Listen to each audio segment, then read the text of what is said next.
Some people believe they can do a lot more than they are capable of doing.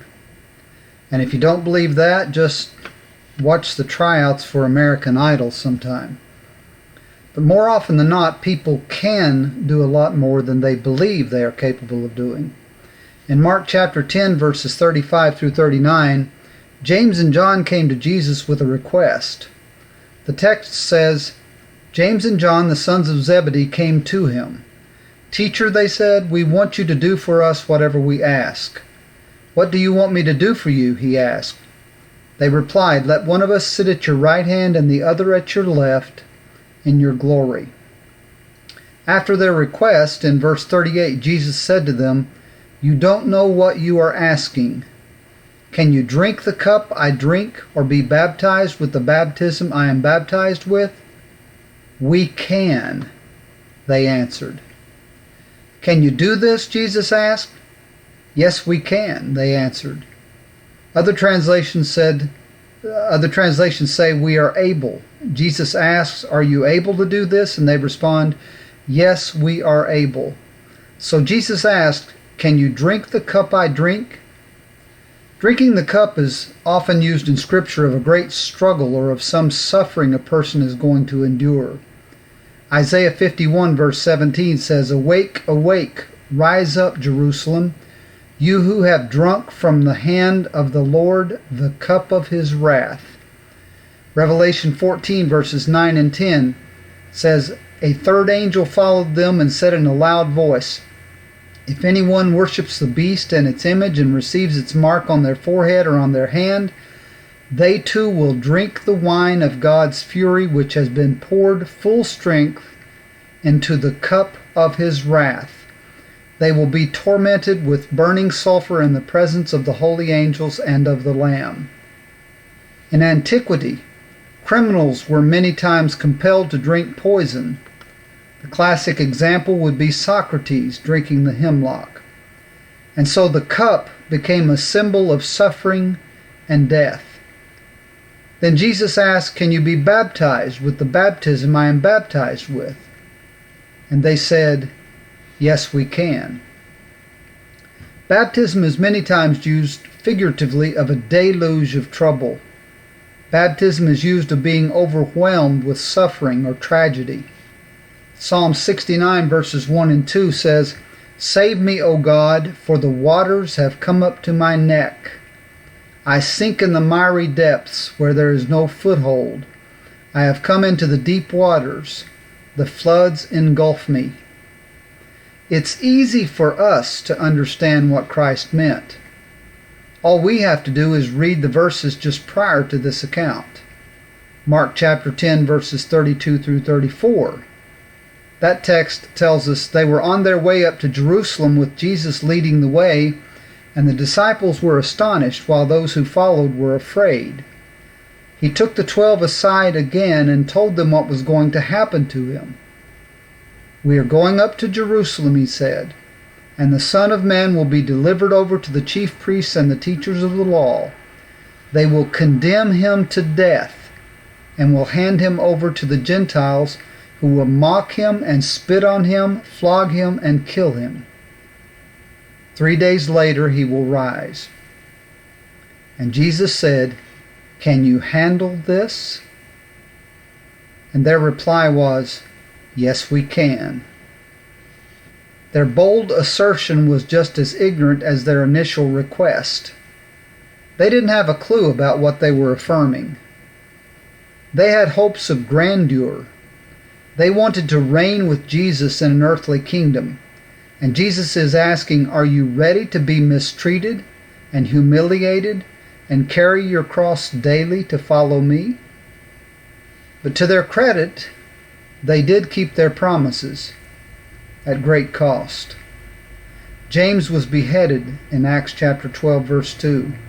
Later, John was exiled or banished to the Isle of Patmos, Revelation 1 verse 9, though he's thought to have died peacefully. These men, as well as the others, paid the price. They drank the cup. They suffered in many ways. Many times we sell ourselves short. We develop a view of ourselves that is very limited, very weak. We underestimate ourselves. We tell ourselves and then we begin to believe that we are unable to do difficult things.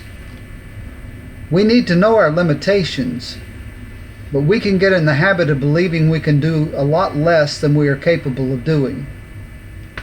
Paul said, "I can do all things through Christ Jesus who gives me strength," Philippians 4 verse 13. These were ordinary men. They had faults, frailties, weaknesses, and shortcomings like all of us. And so this account suggests that all of us are able, all of us can, with the help of God, be the kind of people He wants us to be. All of us can grow and persevere as those we read about in His Word. All of us can bear up under trials and sufferings. All of us can fulfill our God-given responsibilities. And all of us can overcome temptation. 1 Corinthians 10 verse 13 says, "No temptation has overtaken you except what is common to mankind. And God is faithful. He will not let you be tempted beyond what you can bear. But when you are tempted, He will also provide a way out so that you can endure it." Paul tells us that there is always a way of escape when we are faced with temptations. Peter tells us in 2 Peter chapter 2 verse 9 that the Lord knows how to deliver the godly out of temptation. We're never told that it will be easy. Remember Joseph, sold into slavery by his own brothers? He refused seduction by his master's wife, and as a result he was put in prison on false charges. The question is not whether we can turn away from temptation. The question is whether we will. The question is whether we really want to. As Augustine said, "Lord, make me chaste, but not yet." Sometimes we excuse ourselves way too easily. We can bear our trials and sufferings with God's help. Our struggles in the flesh should humble us and remind us of our dependence upon God. In 2 Corinthians chapter 12 verses 7 through 10, Paul wrote, "In order to keep me from becoming conceited, I was given a thorn in my flesh, a messenger of Satan to torment me. 3 times I pleaded with the Lord to take it away from me, but He said to me, 'My grace is sufficient for you, for my power is made perfect in weakness.' So that Christ's power, Therefore I will boast all the more gladly about my weaknesses, so that Christ's power may rest on me. That is why, for Christ's sake, I delight in weaknesses, in insults, in hardships, in persecutions, in difficulties. For when I am weak, then I am strong." All of us know people personally, or we know of people, who have overcome tremendous odds and have flourished in spite of the difficulties. Johnny Erickson Tada is one such individual. After a diving accident in 1967, Johnny Erickson Tada was left a quadriplegic in a wheelchair. Today she is an internationally known mouth artist. I'll explain that in a second. She's also a talented vocalist, a radio host, and an author of over 17 books, and she's an advocate for disabled persons worldwide. If you're watching this, you'll see a picture of her with one of her paintings. And as you can see, she paints with the paintbrush between her teeth. That's why she's called a mouth artist. Try imagining all the time and all the effort it took to develop that ability to do that. We can do so much more than we sometimes think we can. Hebrews 12 verses 3 and 4 says, "Consider him who endured such opposition from sinners, so that you will not grow weary and lose heart. In your struggle against sin, you have not yet resisted to the point of shedding your blood." The fact is, most of us have never even resisted to the point of breaking a sweat. We can withstand so much more than we sometimes believe we can. We can fulfill our responsibilities with the help of God. In Matthew chapter 25, the 1-talent man was not able to produce on the same level as the 5-talent man, but he could have done what he was able to do. He was condemned not because he could not produce 2 talents, not because he could not produce 5 talents. He was condemned because he would not produce what he was capable of producing. Margareta Deland wrote, "A pint can't hold a quart. If it holds a pint, it's doing all that can be expected of it." Gideon did not think very highly of himself, and God didn't expect him to be like David. But God did expect Gideon to do what Gideon was capable of doing. And he expects the same from you and from me. Philip Brooks said, "It's almost as presumptuous to think you can do nothing as it is to think you can do everything." Earlier I quoted Philippians 4 verse 13, where Paul says, "I can do all things through Christ who strengthens me." Many have turned this verse into a slogan of personal empowerment, a declaration of achievement, ambition, and accomplishment. This verse has been trivialized into some sort of motivating motto for material prosperity, career advancement, or athletic success. The irony is that by taking this verse out of context, many people have actually turned it on its head, making it mean the exact opposite of what it actually means. When Paul wrote Philippians 4:13, he was not writing about claiming victory or achieving some personal goal. He was not pursuing success. He was not trying to be victorious in some physical battle. He was writing about how he dealt with extremes in life. Notice what he just said in the previous verse, verse 12, Philippians 4, verse 12. He says, "I know how to be abased, and I know how to abound. Everywhere and in all things I have learned to be full and to be hungry, both to abound and to suffer need." This is not the message of the health and wealth gospel. It's not the message of the name it and claim it ministries.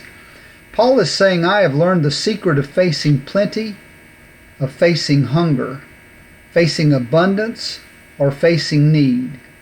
He said he was able to live in contentment as a child of God, in peace and fellowship with God, carrying out God's purposes for his life in all the circumstances in which it had pleased God to place him.